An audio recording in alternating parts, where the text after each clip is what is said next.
Bro, kung naiintindihan mo yung sinasabi nila, ang hirap na hindi maging fan ng Echo ngayon. Tama. Nilabas na ang secret weapon. Ang mga... Eto na, alam na nila yung ano, alam nila yung kalalabasan nito eh. The end is near. Yung ano, yung yung pang-climax na ano, nagalawan. Oo.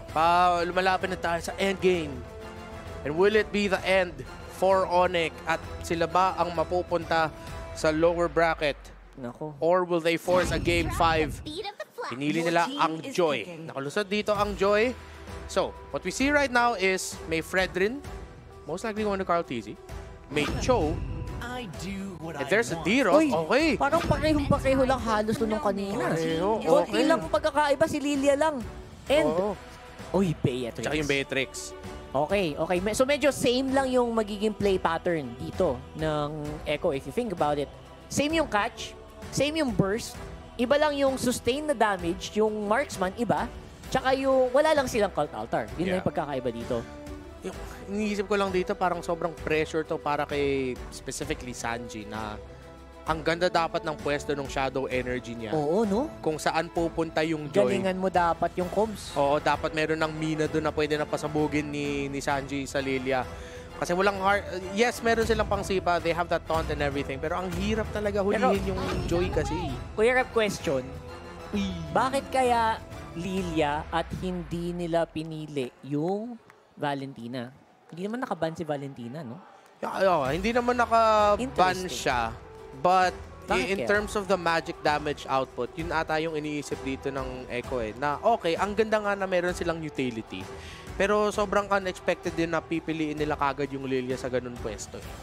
And nakita naman natin, I think the stat line... Sinubukan nila panggulo lang talaga sa plano ng Onyx. Oo, Parang ganun. At saka, kung balikan natin yung MPL Philippines Season 10, sobrang laki ng lamang ng Faramis kontra sa Valentina. In terms of the win rate, Totoo parang yan, double totoo digits yung panalo ni Faramis, tas wala pang 5 yung panalo ng Valentina kontra kay Faramis or around 5 lang. Tas yung panalo ni Faramis kontra kay Valentina mga 15-20 ganun. Ang laki pala ng difference. So, hindi sila nagpa-bait na pag merong Faramis, kailangan may Valentina sa kabila. Iba yung inisip talaga ng They're making their Echo. own play. Exactly. At Wow. saka, ito yung sinasabi kanina nila, yung mga players ng Occupy Thrones. They're picking weird, unexpected heroes. It's working for them. See that it happens. And here we are. Alilia, one of the first 3 picks. And makita natin naman dito si Kiboy on the Matilda. Onyx can play this fast. Kasi jungle yung Joy na to. Pwede sila pang mabilisan dito for sure. And isa to sa mga hero na, ito yung sinasabi ko, dapat bigyan mo si Kairi ng ganitong hero. At gana yan. Yung makulit. Makulit. Yung malikot, makulit. Kasi sayang yung mechanics ng bata eh. Alam mo yun? So, ito na yun. Let's see if they can tie this up or kaya ba siyang kontrahin ng Echo kasi mataas din tiwala ko sa kayang gawing control ng Echo dito. And right now, lumamang si Boot sa... Hindi pa naka-level 2 si Sanford kaya natalo siya dun sa duelyo na yun. At naman, so far, mukhang hindi naman nanakawan ng buff kasi kanina, sinusubukan ng Onyx na invade si Carl TZ, but Carl TZ was able to secure it. Sabay yung retry timers nila, so Carl TZ was able to secure the purple buff gamit ang retribution niya. Kailangan natin kalmahan lang dito for Echo. It's all about control. Kontrolin nyo kung saan mangyayari ang laban. Kontrolin nyo yung mga invade na gagawin ng Onyx. Kasi expect mo na yan. Pag may Matilda, papasok at papasok sa laban niya. Tama. At saka, pwede niya talaga bilisan yung takbo ng laro. Of course, with the added movement speed and all that you can get from the Matilda, yung range na sinasakop ng ultimate niya. Basta may malakin siya, tutuloy kagad yung mga kasama niya na, okay, sige, kung sino man nakalakin ng Matilda, yun yung kukunin natin. And of course, lipad gamit nung ultimate niya na sabayan na lang. Isip ko nga nagkakaskya si Leo sa kabila.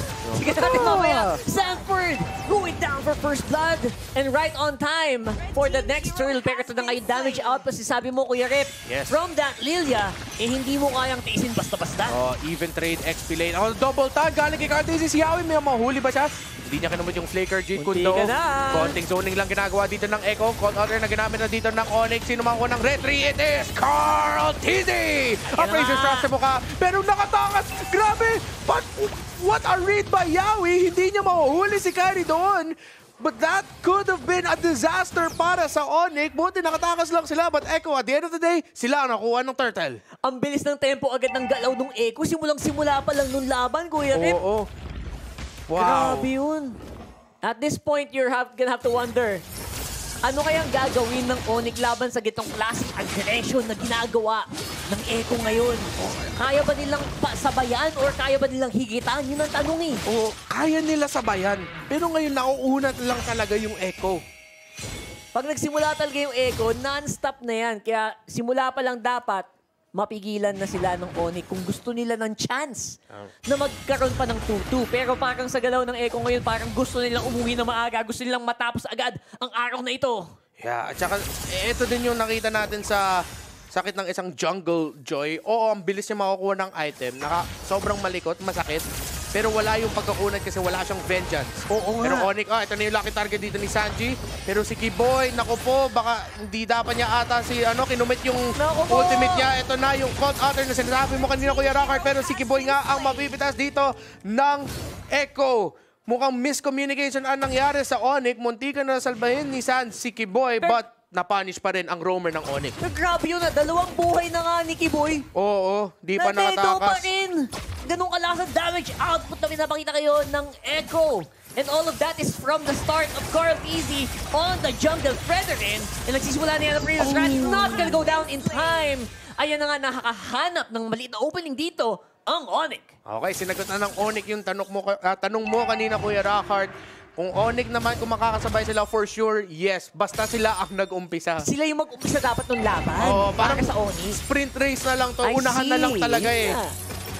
Okay, at ngayon, ang tanong is sa hindi pa kasama yung dalawang natin, marks na sa taas. Sino man nandito sa turtle fight na to? Ay, si Yawi nakahanap ng sipa doon kay Boots. Gagamitin na niya yung split-split. Makakasali pa siya kay Yawi dito. That's gonna be a big win for Onyx Page. Kung mahuli nila si Yawi. Yawi gets away and Boots has to go back as well. Si Boots ang nahuli, naiwan at siya pa yung nahuli dito ng Echo. But Sanji needs to find a way out of here. Pero tinutulungan naman siya dito ni Sanford at si Kaltisi. Si Kyrie, rekta sa likuran. Sanji goes down. Kyrie gets a kill. Konting lamang dito ang Onyx para sa Turtle, pero kaya naman ng Echo i-contest to. Binaliktad ng Echo yung laban, tapos biglang pagdating ni Kyrie, siya naman yung pinalik ulit para sa side nila. Sanford na iwasan Grabe. pa. Oh my goodness, the movements from Kyrie alongside Kiboy, hindi mo naman talaga mapipiro.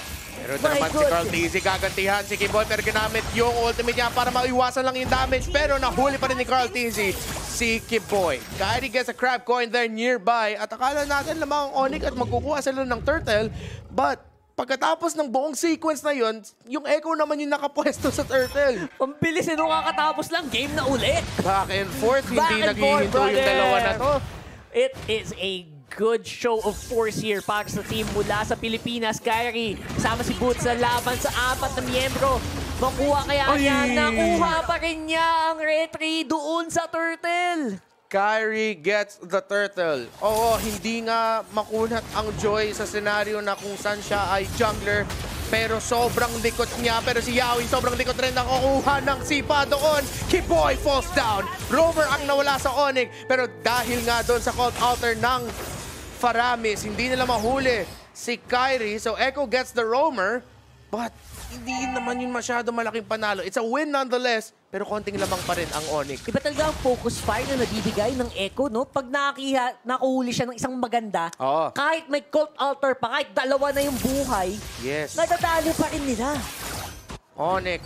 Nakita na yung Ito na naman! But that's a Kanina clutch ka kick pa! from out of nowhere. Yawi with a kick. Napikon si Yawi. Kanina ka pa, Aba? cult altar ka ng cult altar ka. Ikaw Eh, naman. cult altarin mo sarili mo. Kahit cult altarin mo sarili mo, burst down ka naman. What a pick off Grabe there yun. It's an by impressive Yawi. play. I mean, let's be honest, hindi naman sa mali yung pwesto ni Sans, pero hindi mo lang talaga ma-expect na mangyayari yun sa'yo. He moves really fast. Sobrang ang bilis bilis lang doon. talaga ng galaw niya. Wow. It's good. It's so far so good here. Don't forget though, Echo, lumalamang pa rin sila sa goal just because of the happenings doon sa taas. Medyo nahihirapan yung Beatrix nitong si Benny Cutie against the Claude. Oh, ang bilis ang pag-iikot dito ni Kyrie dito sa bottom lane. Sanford mahuli si Kyrie. Kyrie. Ay, natama ng Abysm Strike. Pero ang bilis ng Joy will be able to get away. And good thing you pointed that out. Yung side lanes ng Echo ang nahirapan sa laban na to. Even though nanalo yung Echo sa mga turtle fights, sa jungle, sa gitna, pick-offs, yung side lanes naman dito ang dehado para sa Echo. Nagmumukhang mabilis yung clear nung Claude kumpara sa Beatrix ngayon. Kasi bato ng Blazing Duet, tapos pwede siyang pupunta sa jungle. So, ulit-ulit na ganun, dahan-dahan, lumalaki yung lamang ni CW doon sa marksman. Oh, at saka dahil nga lumamang si CW sa lane, Onyx umiikot na bilang 5. Pero Turtle is up. Echo and Onyx, sino ang makakakuha nito? It's not easy. Medyo malayo ang ibang pwesto ng Onyx members. Look at this. Sanji, good position. Blazing Duet. Napakita ng paawas. Carteezy gagawin yung Praisers Rat. No, it's not gonna be up in time. He goes down. Sans is here. He's actually quite low still. Benny Cutie will kill on the Kyrie. Napakalimbagin nun.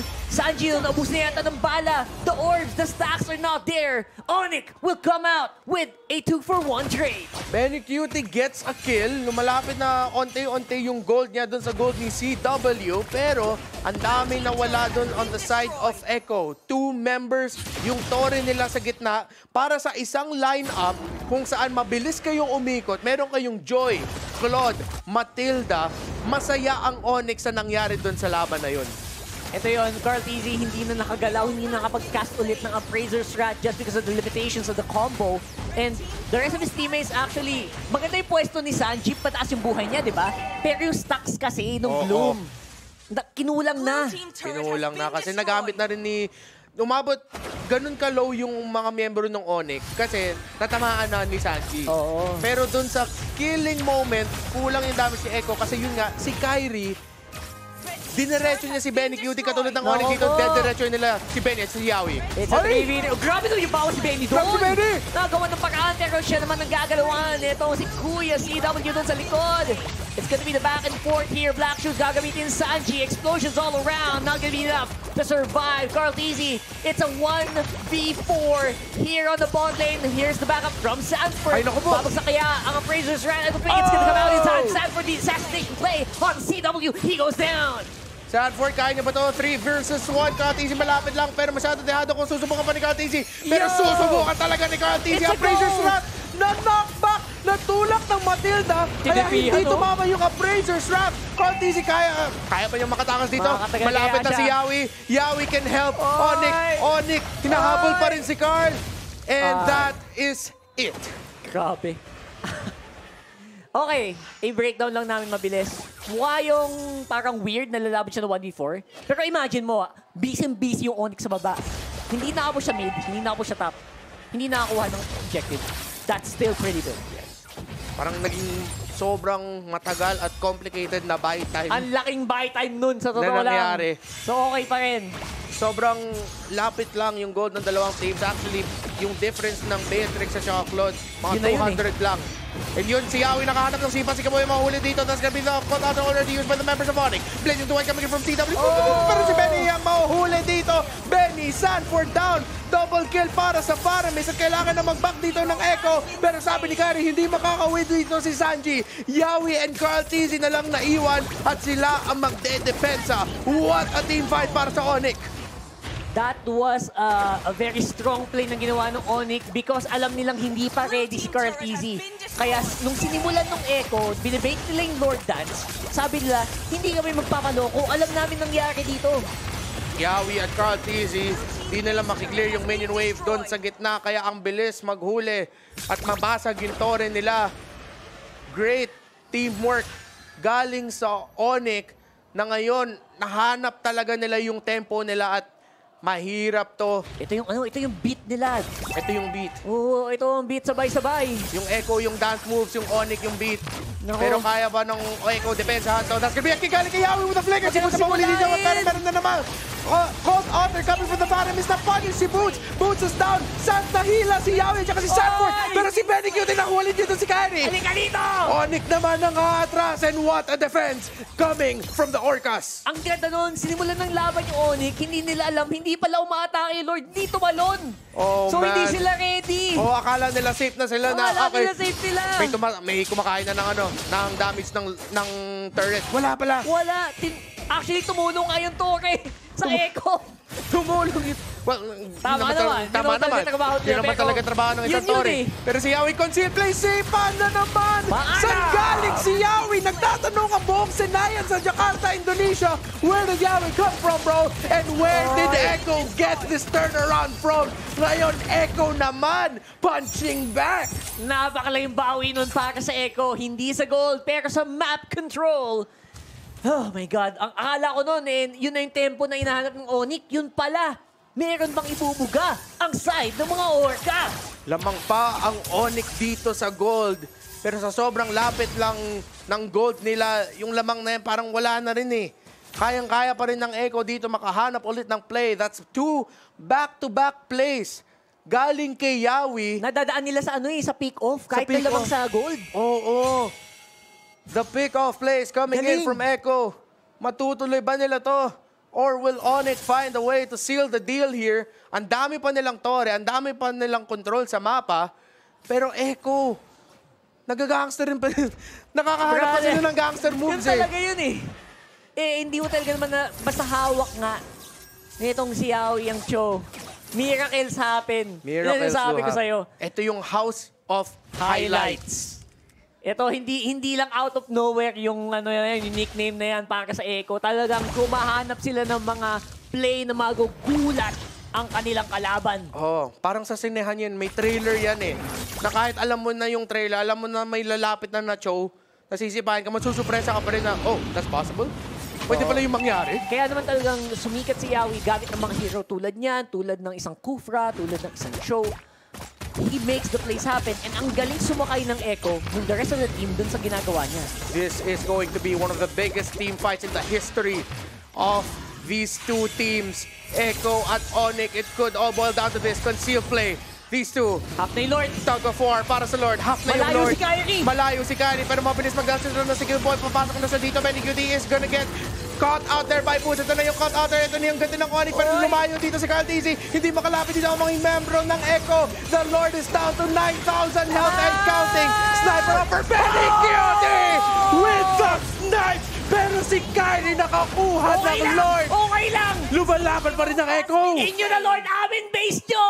Yun ang call ng Echo! Let's go! Let's go! Let's go! Echo! Tutuloy ba nila to? Walang marksman! Ito na yun, boy! Itutuloy Ito pa na rin yun! nila! Magpupush pa rin sila!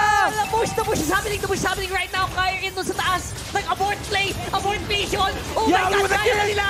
One down! That's that! Ay, nag-spawn! Oh, the Lord! The Lord has spawned! Nasa likod si Kyrie. Oh my God, Si Kyrie, mahanap mata pa sa si likod. Sanford. Mata sa likod! Nahanap si Sanford, hinahabol niya dito si Sanford. Yung bata, hinahabol yung bata. Oh, mega kill na para kay Benny Cutie. Si Kyrie dito, sinusubukan niya mag-cut ng waves, pero nakabalik na ang mga miyembro ng Onyx. Echo, just in time, nag-spawn yung Lord na nahuli ng Onyx. But Echo is still in this game. Teka Echo lang. is still in this game. Gamuntikan pa, boy! Yung time lang talaga. Imagine mo kung na-delay lang yung Lord doon ng 10 segundo lang. Kahit nga yata 5 segundo lang.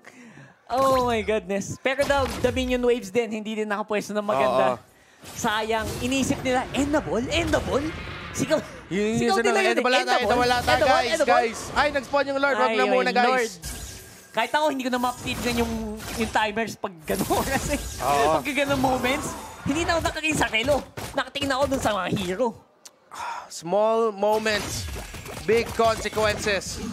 2-1 ang lamang ng Echo right now in this series.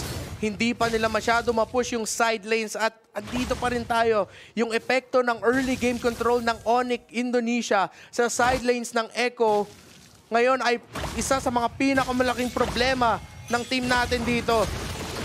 Onyx Esports naghahanap ng pwedeng ma-pick off for the last few moments. Ang hirap para sa kanila na makahanap ng isang pitas to get the tempo started for their side. So sa ngayon, ang call ng Echo, guys, walang lalabas. Depensa muna. Ito yung pag nasa RG kayo, sinasabi nilang, guys, base lang. Base lang, def lang tayo dito. Onyx, 5-man push.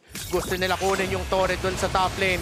Boots pumasok. Ito na, sige boy. Ito na ang laban. Nasa gitna ng labanan itong Sige Boy at parang gusto niyang umuwi. Nag-flicker na palabas. Akala niya may susunod. Yun pala, wala. Hindi makarest back ang mga miyembro ng Onyx.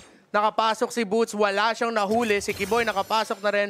Burned the flicker to get out. Malaking bagay yun, yung flicker na nawala kay Kiboy. Oo, 83 seconds. Kung makaka-contest man ng Echo dito, mukhang si Kiboy ang isa sa mga sure kills na makukuha ng Echo if mahuli nila yung roamer. At ito na, yung conceal play. Nilapit ng mga miyembro ng Echo. That's gonna be kick onto Boots. That's a kick onto Boots. And Boots is down. 5 versus 4. Saan naman nakabuli dito ng mga miyembro ng Echo? Here comes the Echo Express. That's gonna be carried with the damage. Pero kulang pa rin. Sans, nawala na rin. Pero makabilis siya. Makakabalik dito sa mapa. Ang sakit ni Benny. At ang sakit naman ng Echo dito para sa mga miyembro ng Onyx. At Echo, uumpisahan na nila ang Lord. Ito na ba yun? It's 4v5. Boots is out. Lord is low. Sanford getting hunted down. Kiboy ang mabibitas. Ito nga yung sure Kyrie kill. nasa gilid. Lord. Guys. Si Kyrie buhay pa. Si Benny. Sobrang Si Benny. Si Benny. Ay, Wind of Nature. Wind of Nature. Si Kyrie. The play! Si Benny. Kyrie nasa gitna ng labanan. He is back on full HP. I think Sanford will go down as well.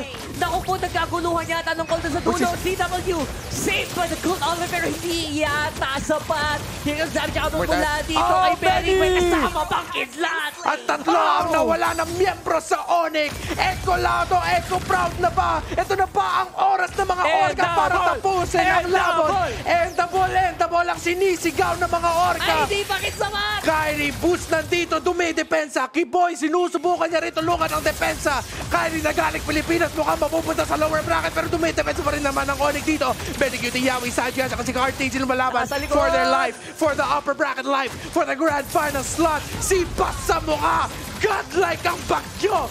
That is the joy. Down, Kiboy, Boots. Ito naman, si Sans. Hindi na ako masyado makahinga sa Kuya Rockard. We're Pasok. going back in. Nag-tag team na din pati sila. Ang haba ng team fight, brother. Lord na kaya, sabi ng Echo. Tara. Milagro. Isang milagro na nakadepensa pa ang mga miyembro ng Onyx pero wala silang taga-retry. Milagro na nga lang mangyayari talaga kung makuha pa nila ang Lord pero hindi. Echo says, sa amin yung Lord at maghanda na kayo. Baka kasi ito na nga ang oras nyo. Sinasabi nyo Onyx time, sinasabi ng Echo, time runs out. Here we go. This could be the last push. Inahabakan na lang ng Echo ang Lord. Dahan-dahan ang lilinisin nila ang mga gilid para mas maganda ang lakadan.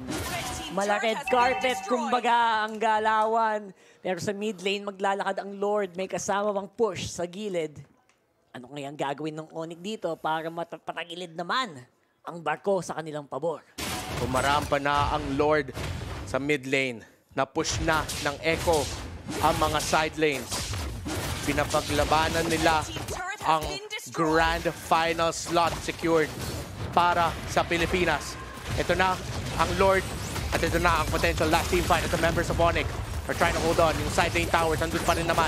Madami pang minion waves dito para sa Onyx. Echo pumasok, Yawi with the kick. Caught out na rin. Pwede cutie ginamit na yung ultimate niya. Si Boots ang mapipatas dito. That's gonna be 5v4 already. Lapang na ngayon ang Echo. Pero blazing to win. Walang mahuli. But no, Sanford and Yawi are down. Sanford and Yawi are down. Carl Tizzy pumasok. Sa damage. Galing sa bagyo. 10 to 8. Double kill din. Marksman down. Kylie at Kiboy na lang. Kiboy, immortality pop. Minion wave pa sa top lane, bot lane, mid lane, may waves pa.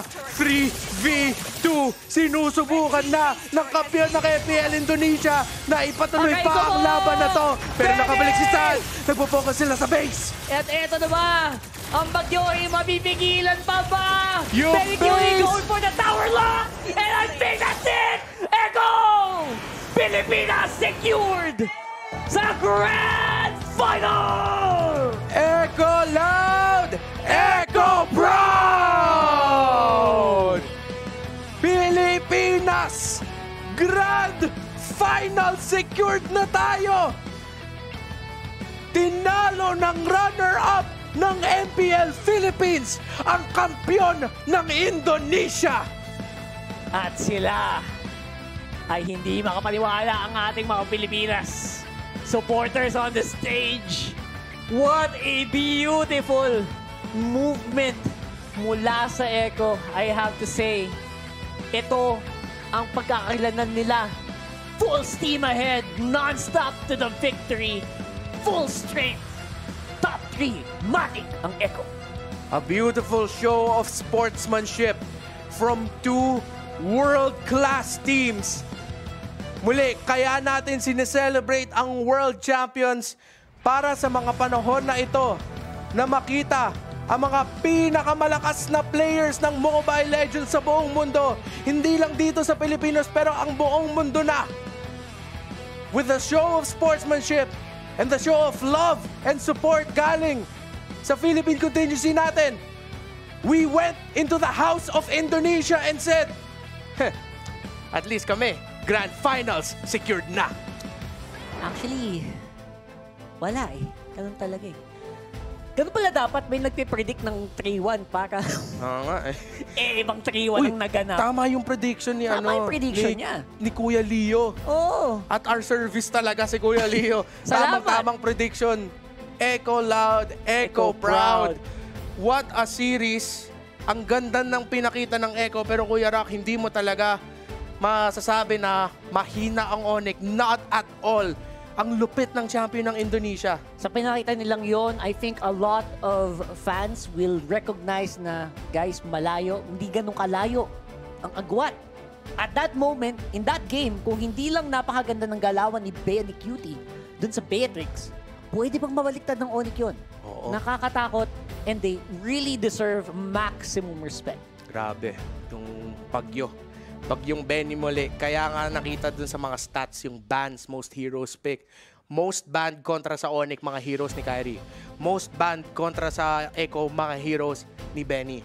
And then na-highlight na nga natin dito si Carl and Kyrie. Carl, hindi natin yung mga nakita yung assassin gameplay niya, pero yung sinasabi mong growth and maturity pinakita ni Carl TZ based on the heroes pick and paano siya gumalaw sa mapa. Bro, Carl TZ, iba ka na. Iba na ang level mo ngayon. I like the growth. Thank you so much for giving us a very good game. And of course, the Prodigies as well. The House of Highlights and Prodigies, TZs and TPs ang nagwagi sa Onyx Esports ng Indonesia. Muli, ako po si Renmar, Kuya Rockard dito. Maraming salamat, Echo. Maraming salamat, Pilipinas. Pero Midnight, thank you in advance sa sobrang malupitan na analysis. Bago lahat, inhale, exhale. Inhale, exhale. Grabe! Breathtaking yung naging laban dito ng Echo at Onyx Esports. Welcome back sa ating analyst stand. My name is Midnight and diretso na tayo sa post-game stats. Napakalupit na tong game na to. Ang daming outplays na nangyari. Ang dami ring incredible itemizations ng ating mga players. First of all, Kyrie building full damage na alam niya sobrang importante ni Benny QT in this game. Anti-cares lang ang puhunan niya pero sabi ni Benny QT, hindi. Sa early game lang, problema ko yan. Pero nung nakuha niya na yung Hasklo, tinatapatan niya yung Joy na pumapasok kahit CC immune ka, wala kang proteksyon sa damage output ng DHS, pati na rin ng Haskell. Kumpleto sa Recadors din pagdating sa damage penetration with the Malefic Roar and then the Hunter Strike. And of course, kapag bumaba yung HP threshold ng 50% ay doon na pumapasok yung passive ng Blade of Despair. Tumataas lalo yung damage output ng Beatrix. Pero isa pa sa magandang i-consider dito is yung item din ni Carl TZ. Sobrang selfless din talaga nung naging approach niya rito. Walang Oracle. Guardian's Helmet lang yung para sa kanya para lang ma-regenerate na yung HP pabalik after team fights. And after that, kailangan niyang tangkihin lahat ng damage output na lumalabas mula sa Onyx Esports. Ginamit niya yung kanyang Radiant Armor para ma-negate yung continuous magic damage na nanggagaling kay Glue at pati na rin kay Matilda at kay Promise. Of course, syempre, pati na rin si Joy. 4 yung magic damage actually ng Onyx Esports. Pero tignan nyo rito, siya pa yung sandbag. Imagine mo, for your lifetime, in your life, makikita nyo ba si Carl TZ sa sandbag? Imagine nyo yun, guys. The Filipino assassin, naging sandbag. At siya pa yung forgotten one. But of course, the performance from Benny QT was amazing as well. Yung kanyang positioning in this game was really incredible. Lahat na lang yung Onyx nakatingin dito sa Beatrix. Pero sabi ni Benny QT, hindi niya mahuhuli ang Bagyo. Able to amass an astounding 875 gold per minute on the Beatrix and dealing 145,000 of damage, total of damage against Onyx Esports. And mind you, that was up against a Matilda, a Joy, a Claude, a Paramis, and a Glue. It was a hard Beatrix game, but he made it work. And yan ang naging synergy. Tulad nga na nasabi kanina ng Occupy Thrones, kakaiba yung synergy na pinapakita ng Echo, lalo pat nag-online na ang kanilang lineup at nagkaroon na ng Steam ang Echo Express. Talagang pinakita nila sa atin na pagdating sa late game, even though Onyx, nakokontrol nila kung paano tumatakbo yung team fight with the Cold Altar. Pag ginamit yung split-split, nung una nagtatakbuhan ng Echo, pero they've adjusted around and turned it against Onyx Esports after nung pangatlong base attempt ng Onyx Esports. Pumasok agad si Kiboy, pero after that, masagot na ng Echo ang kanilang momentum. And again, MVP of this game is none other than the Typhoon Benny Cutie. 11-2-8 on the KDA. Again, 875 GPM, 76.3%.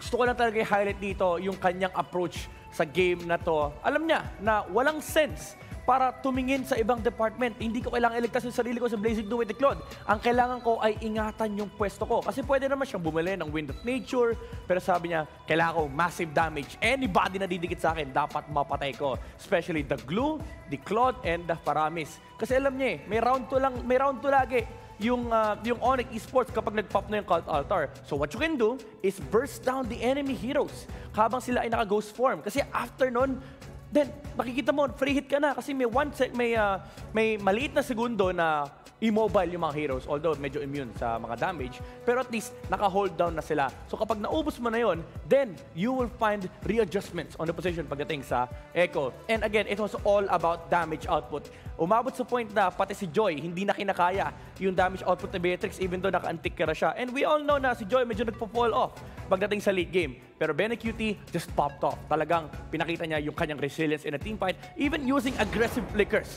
para lang mahabol yung mga heroes na nagtatakbo na. Kasi kukulangin ka talaga ng damage at some point mula sa Onyx Esports. And the flow of the lineup was very reliant sila sa initiation ni Claude with the Blazing Duets. Now, looking at the MVP highlights here, you can see the performance of both Echo and Onyx, especially our MVP na si Benny Cutie.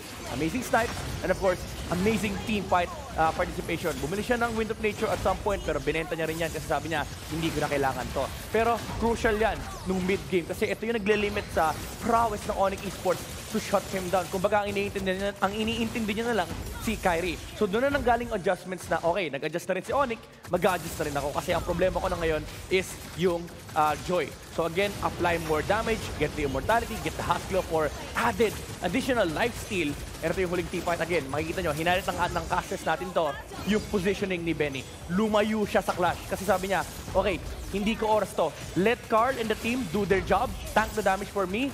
And then after that, it was the Typhoon that took over Onyx Esports. Mala signal number 4. Yung pasok ni Benny Cutie sa huling laban na yun. And they were able to secure a 3-1 victory on game number 4, Echo Express. Napakarami nangyari dito. Kahit ako naubusan ako ng hinga. Nanonood